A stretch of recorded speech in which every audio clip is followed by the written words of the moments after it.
Shalom, shalom, mes bien-aimés en Christ et Jésus-Christ.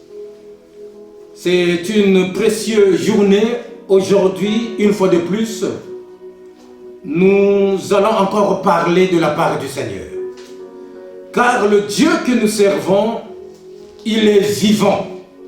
Le Dieu que nous servons, il nous visite chaque jour. Chaque jour, nous sommes avec lui.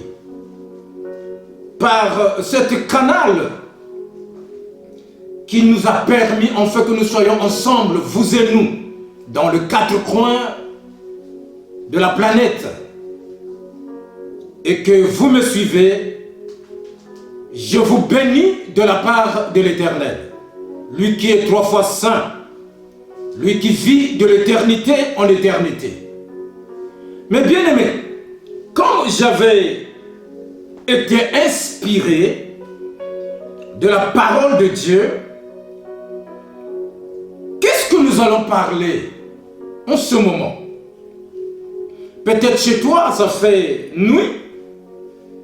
Ici, chez nous, ça fait peut-être matin. Peut-être ça fait l'après-midi. Nous ne savons pas. Mais ce qui est là, est que le grand Dieu soit glorifié. Et que le nom de Jésus-Christ soit témoigné. Cette lecture, cet évangile, est pour nous comme une trésor qu'on ne peut pas échapper.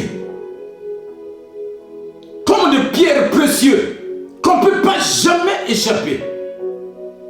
On peut échapper d'autres choses, mais la parole vivante de Dieu, on ne peut pas l'échapper. Qu'est-ce que l'Esprit nous a inspiré? L'Esprit nous a inspiré de parler, brisons leurs liens, délivrons-nous de leurs chaînes, brisons leurs liens, délivrons-nous de leurs chaînes. Cette parole qui est écrite dans le livre de Psaumes. Si mon bien-aimé peut me lire, l'homme de Dieu, Psaume, chapitre 2, verset 3. Je vais lire dans les livres des Psaumes, chapitre 2, verset 3. La Bible dit ceci. Brisons leurs liens et rejetons loin de nous leurs chaînes. Amen. Amen. Brisons leurs liens. Ici, on nous parle le lien. Nous voudrons comprendre la signification de lien. Le lien sert à être attaché, c'est-à-dire à maintenir ensemble quelqu'un ne peut pas échapper. C'est-à-dire tu es dans le cordeau, tu es dans une ficelle. Si quelqu'un ne rompt pas ce lien, ne brise pas ce lien, tu es attaché, tu es maintenu. Mais là, on vient de lire, on nous dit, brisons leurs liens. Oui, mes bien-aimés, il peut être le lien du sang. Tu peux être dans le lien du coutume. Vous voyez, vous savez, là où nous venons, même là où nous sommes, il y a plusieurs qui se disent, mais l'homme là, il est comme son oncle. Ses caractères qu'il est en train de faire, ses agissements, sa violence, ses violences, c'est comme son oncle. Parce que son oncle aussi fait seulement de la même façon les agissements pareils. Ou bien il est comme son père, ou bien son grand-père. Son grand-père, il était un grand voleur. Son grand-père, il était un grand menteur. Mais non pas ce fils, mais le fils de ses filles, maintenant il a suivi les caractères de son grand-père. Voilà les gens qui sont attachés par le lien du sang. Par le lien du sang. Je vous ai dit que le lien, c'est de maintenir ensemble quelqu'un. Tu le maintiens, tu es attaché à ses caractères, à sa façon d'agir, à ses mauvais comportements. Ou bien le lien du coutume. Ça peut être le lien de la pauvreté, parce que ton arrière-père, il était tellement pauvre, et toi qui es dans le 4e génération, tu suis encore la pauvreté de tes pères, toi qui es sorti de la 4e génération. Ça peut être le lien du célibat. Mais tu te demandes beaucoup de questions. Mais pourquoi moi, étant que moi, je suis bien, j'ai un bon boulot, je travaille. Mais malgré que je travaille, le mari, toutes les femmes ne m'aiment pas, ne me regardent même pas. Et tu te demandes beaucoup de questions. Pourquoi des femmes ne te regardent pas? Pourquoi des maris, des hommes ne te regardent pas? Tu te demandes beaucoup de questions. Est-ce que tu as suivi le cordon? Est-ce que tu as suivi les ficelles? Tu es remonté jusqu'à tes arrière-grands-pères. Comment ils vivaient? Quel était leur défaut? Est-ce qu'ils étaient des stériles? Ça peut être le lien de la stérilité. Toi tu dis, ah non, la stérilité c'est comme ça, c'est normal, ça peut arriver. Oui, ça peut arriver. Mais ça peut être aussi le lien de la stérilité. Il y a un grand-père, il y a ton père qui a donné de ne plus mettre au monde pour quelque chose donné. Pour quelque chose, peut-être la gloire, peut-être l'argent, peut-être le bonheur. Et il a sacrifié sa 2e génération pour être stérile. Et les enfants de la 2e génération, ils travaillent dans le monde du ténèbre. Ils sont en train de travailler dans le monde du ténèbre pour que les arrière-parents puissent souffrir. Là, il y a le lien de tes parents. Ça peut être, mais pourquoi ce type-là, il devient un menteur? Malgré vous le conseillez, vous avez donné des conseils et des conseils, mais le mensonge, pour lui, c'est la nourriture. Lorsqu'il ne mange pas ces mensonges, on dirait qu'il n'est pas rassasié. Pour qu'il soit rassasié, il faut qu'il puisse dire des mensonges. Donc en lui, il n'y a que des mensonges qui sortent dans sa bouche. Il n'y a rien de la vérité. Tout ce qui sort de sa bouche, des mensonges. Il peut commencer dans la vérité, mais au fait du compte, il va terminer dans le mensonge.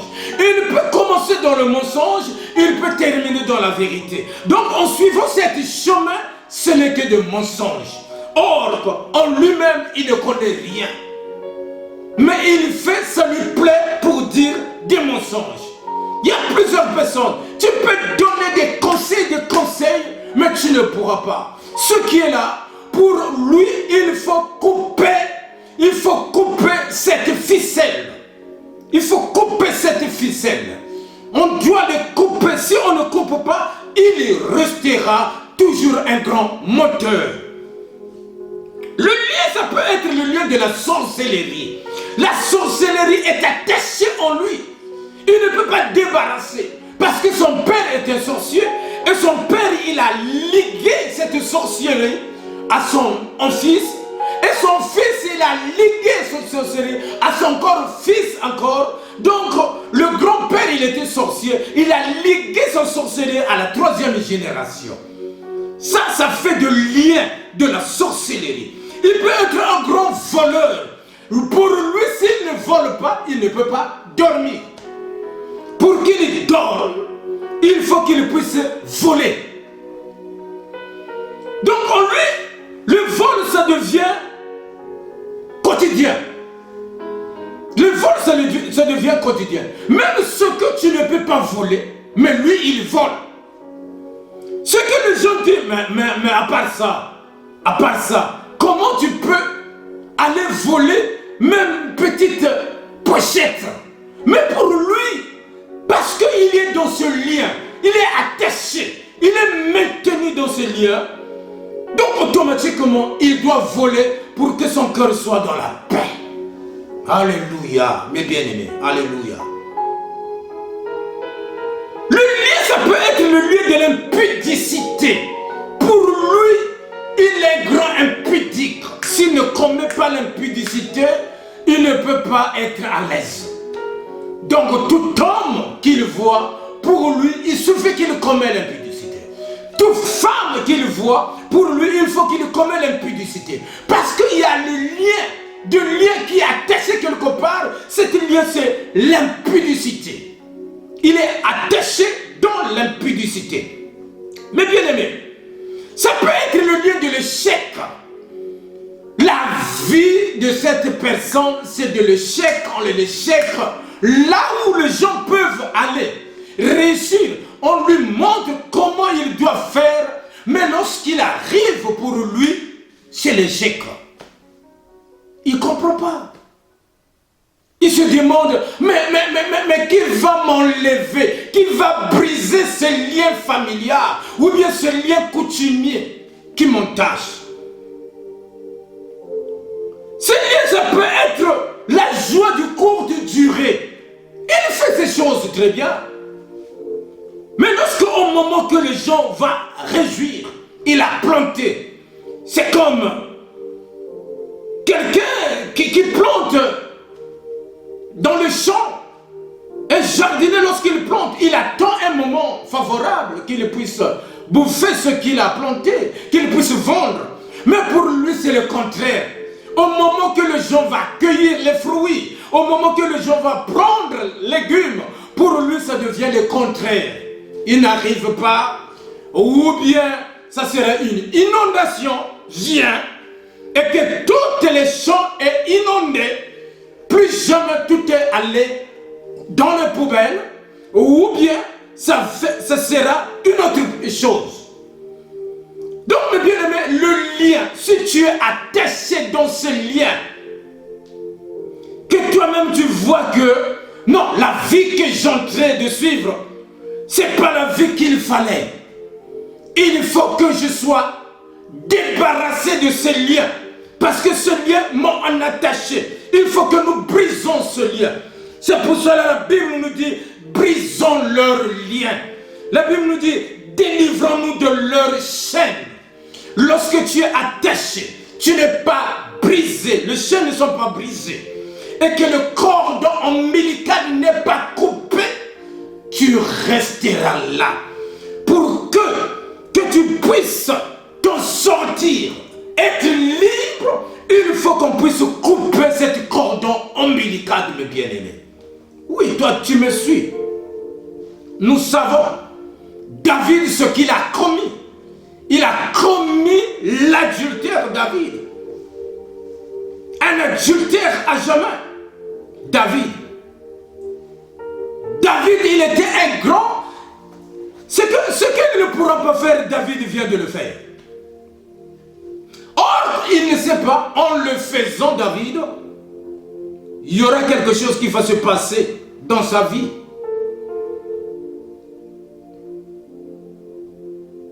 Mais bien aimé, David, l'homme selon le cœur de Dieu, La Bible dit il vient d'agir en secret.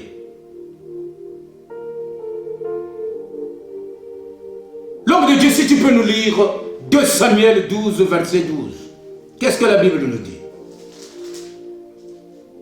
2 Samuel, chapitre 12, verset 12, la Bible dit ceci. Amen. Car tu as agi en secret.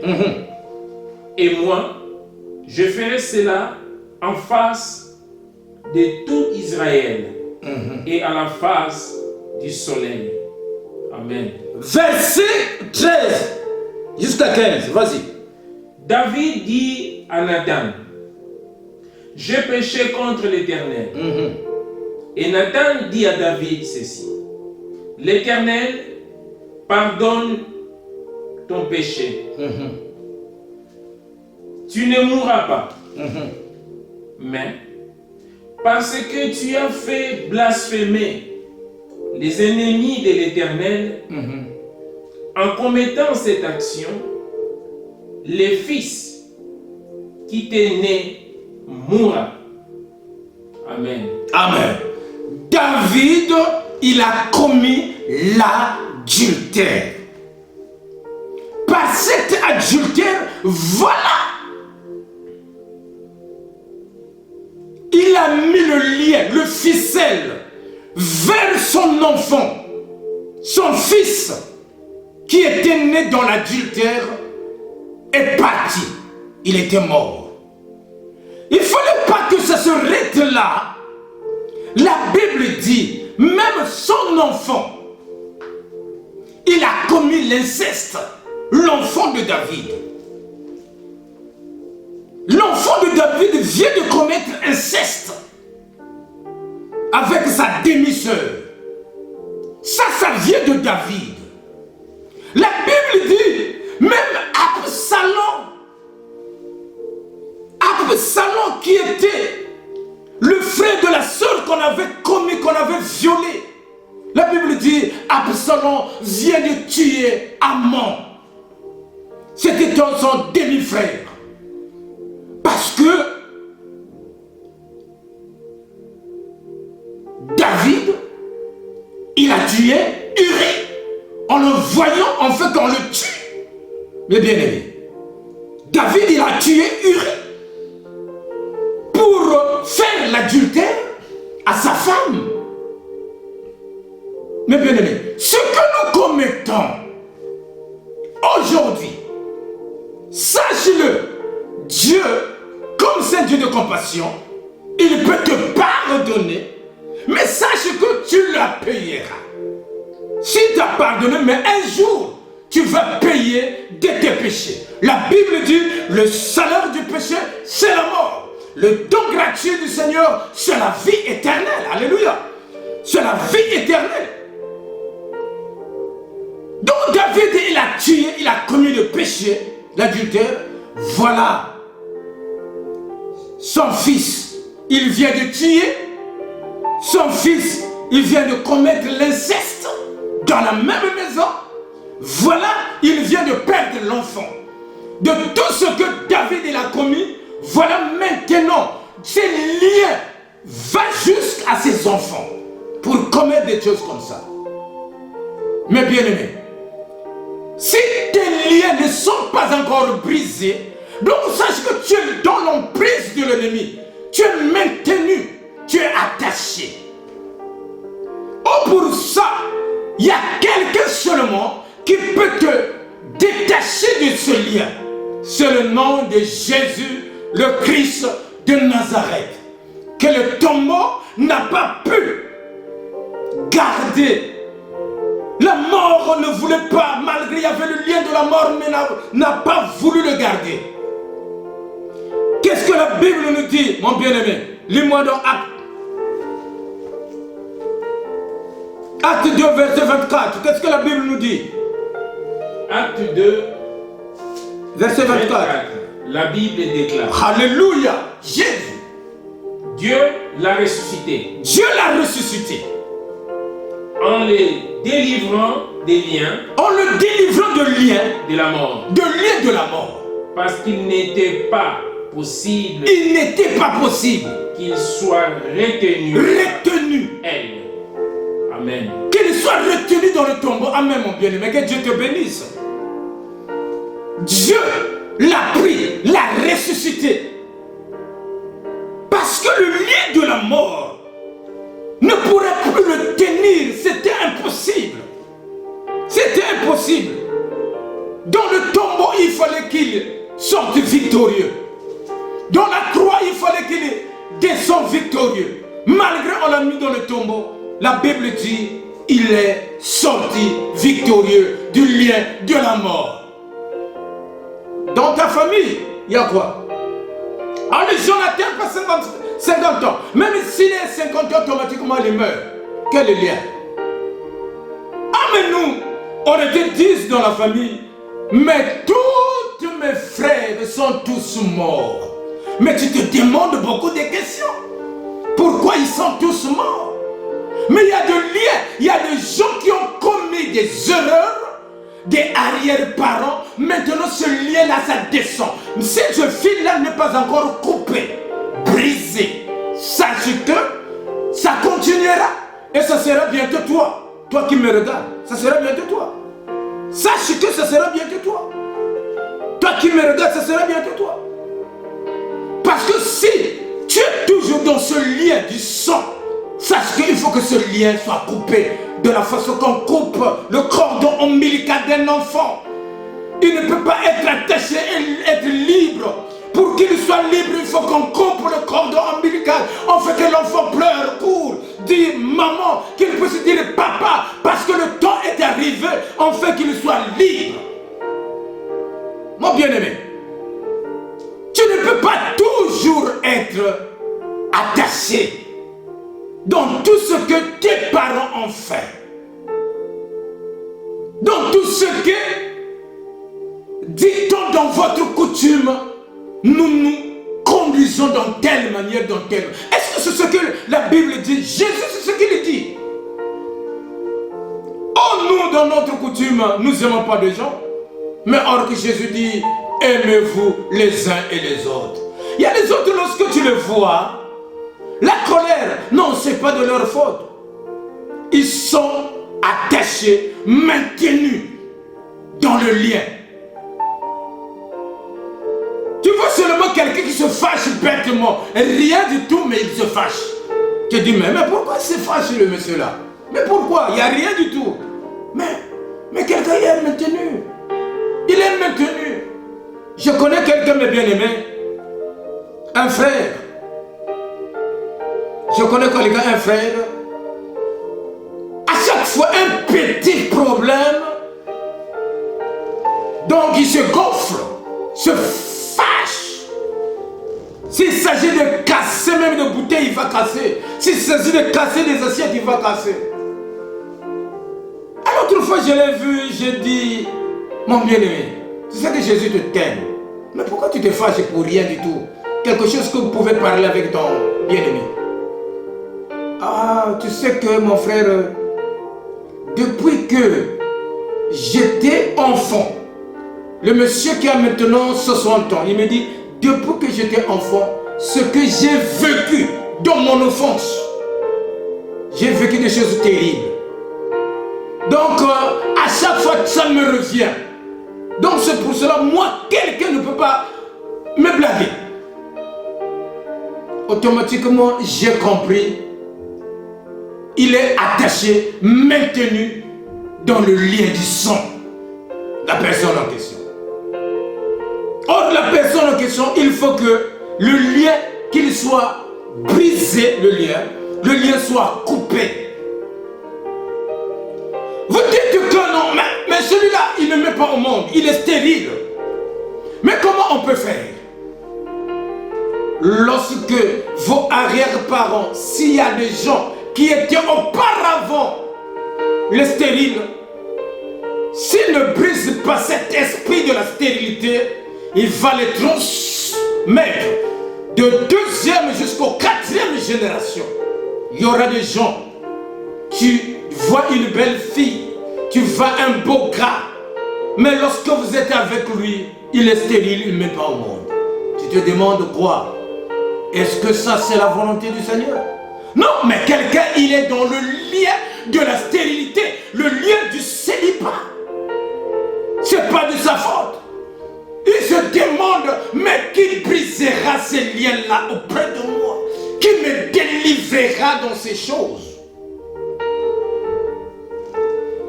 Mon bien-aimé, lis-moi Genèse 17. Qu'est-ce que la Bible nous dit? Genèse chapitre 17. Verset 19. Verset 19, la Bible déclare. Mais Dieu dit, certainement ta femme Sarah va te donner un fils, et tu l'appelleras Isaac. J'établirai mon alliance comme une alliance perpétuelle avec lui et sa descendance après lui. Alléluia. Lis-moi Genèse 21, verset 1 à 3. Genèse 21, 2 à 3. 1 à 3. Genèse 21, verset 1 à 3. Qu'est-ce que la Bible nous dit? L'Éternel intervint en faveur de Sarah, comme il l'avait dit. Et l'Éternel agit pour Sarah selon sa parole. Sarah devint enceinte et donna un fils à Abraham. Dans sa vieillesse, au temps fixé dont Dieu lui avait parlé. Alléluia. Amen. Dans sa vieillesse, au temps que Dieu a fixé, malgré son stérilité, mais il a imploré le Seigneur leur a donné un fils qui est un héritier. Donc l'héritier était sorti dans la femme de la promesse. La femme de la promesse était Sarah, n'était pas l'autre, n'était pas leur servante, mais la femme de la promesse était Sarah. Mais la Bible nous dit que Sarah, il était stérile. Mais Sarah, lorsqu'il a mis au monde Isaac, voilà que la stérilité puisse s'arrêter là. La Bible dit, Isaac va aller se marier à l'âge de 40 ans avec Rebecca. Mais Rebecca, il est aussi stérile. Alléluia. Amen. Rebecca, il est stérile. Alléluia. Lis-moi mon bien-aimé. Genèse 25. Oh, Genèse chapitre 25. Verset 21 à 23. Verset 21 à 23. Non, lis-moi d'abord verset 20. Genèse 25, 20. La Bible déclare. La Bible déclare. Isaac était âgé de 40 ans. Isaac, il était âgé de 40 ans. Quand il prit pour femme Rebecca, fille de Bethuel, araméenne de Padam Aram, et sœur de Laban, araméen. Alléluia. Amen. Et 21 à 23. Isaac supplia l'Éternel. Il supplia l'Éternel. De la façon qu'Abraham il a supplié l'Éternel pour Sarah. En faveur de sa femme. En faveur de Rebecca. Car elle était stérile. Car Rebecca, il était stérile. Voilà, voyez-vous, la stérilité d'Isaac, de Sarah, est descendue jusqu'à la femme d'Isaac. Et l'Éternel entendit sa supplication. L'Éternel entendit sa supplication. Sa femme, Rebecca, devint enceinte. L'Éternel attend tes supplications. Jusqu'au moment où tu vas accomplir la mission sur laquelle il t'a envoyé ici-bas sur la terre. Après, les enfants se hurlaient dans son sein. Amen. Que Dieu te bénisse. Elle dit, Rebecca, Isaac, qui est né parce que Sarah, il était stérile. Et Isaac, lorsqu'il est né, il est allé se marier. La Bible nous dit que la femme qu'il trouva, la femme de sa promesse, il est encore stérile. Il a imploré la grâce de Dieu. Dieu accomplit enfin qu'il puisse mettre au monde. Et bien aimé, vous voyez comment le lien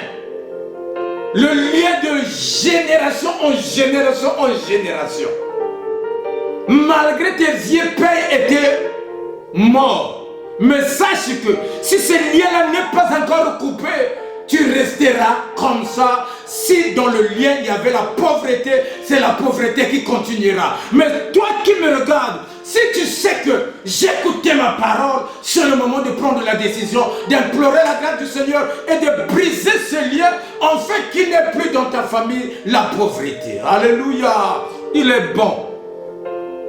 Et cette stérilité n'est pas restée à Rebecca. Rebecca, il a mis au monde 2 jumeaux, 2 enfants. Il y a Esau et Jacob. La Bible nous dit quoi? Jacob, la femme de sa promesse, c'était Rachel. Genèse 29, verset 28. Qu'est-ce que la Bible nous dit? Genèse chapitre 29, verset 28. La Bible dit ceci. Jacob fit ainsi et acheva la semaine avec Léa. Puis Laban lui donna pour femme sa fille Rachel. Laban donna sa servante Bilha pour servante à sa fille Rachel. Jacob alla aussi vers Rachel, qu'il aimait plus que Léa, et il servit encore chez Laban pendant 7 autres années. Lis-moi Genèse 30, 22 à 24. Continuons la lecture. C'est la Bible qui parle, c'est pas moi qui parle, mais c'est la Bible. La Bible doit parler. Genèse 30, 22 à 24. La Bible déclare. Amen. Dieu se souvint de Rachel. Amen. Il exauça et la rendit féconde. Dieu se souvient de Rachel. Vous voyez que la stérilité qui a commencé à ses arrière-parents, il a commencé à Sarah qui était stérile. La stérilité est continue. L'enfant qui est né, il vient se marier à Rebecca. La Bible nous parle de Rebecca, il était stérile. Ils ont pleuré la grâce du Seigneur. La Bible dit que Rebecca vient de faire sortir 2 jumeaux. Et Jacob, il va aller prendre la femme de sa promesse, qui est Rachel. Et la Bible nous dit que Rachel, il est stérile. Jusqu'alors, elle implora la grâce du Seigneur. Et Rachel trouva l'enfant. Mais bien aimé, la Bible ne ment point. Nous devrons briser le lien du sang. Si tu vois que ce lien-là ne correspond pas, ne glorifie pas le nom du Seigneur, il faut briser le lien du sang. Parce que Jésus-Christ, la mort ne l'a pas tenu dans le tombeau. Il était sorti sain et sauf. Mais toi qui me regardes, je sais qu'il y a quelque chose qui est le lien avec ta famille, qui est le lien avec tes coutumes. Sache qu'à partir d'aujourd'hui, l'Éternel est vivant. Celui qui était crucifié à la croix de Golgotha. Celui qui dit un mot et la chose accomplie. Celui qui appelle les choses qui n'existent pas à l'existence. Je te dis, c'est maintenant, il est vivant. Il agira dans ta vie. Mais si tu prends maintenant l'engagement de briser ce lien, d'implorer la grâce du Seigneur, en fait que Dieu lui-même descend pour venir te sauver. Parce que Rebecca, il a imploré la grâce du Seigneur. Mon bien-aimé, Rebecca, il a imploré, il a dit, je ne peux pas être comme ça, malgré il y a le lien. Moi, Dieu, la Bible dit, voici le miracle qui vous accompagnera en Christ Jésus. Vous allez ordonner et vous allez chasser. tu as le pouvoir de briser, de couper tous les liens. Le lien de la sorcellerie qui envahit toute ta famille. Le lien de mensonge. Et lorsque tu envoies l'argent en Afrique ou bien aux États-Unis, on te bouffe toujours l'argent. Tu te dis non, en même pas. Voilà ce que j'ai fait. On m'a bouffé toujours l'argent. Oh, tu sais pourquoi on te bouffe l'argent? Mais il y a le lien du vol. Il y a le lien du mensonge. Or, le vol et le mensonge, ils sont ensemble. Là où il y a le vol, il y a toujours des mensonges qui sortent. Mais mon bien-aimé, est-ce que tu as regardé cette situation dans une autre dimension?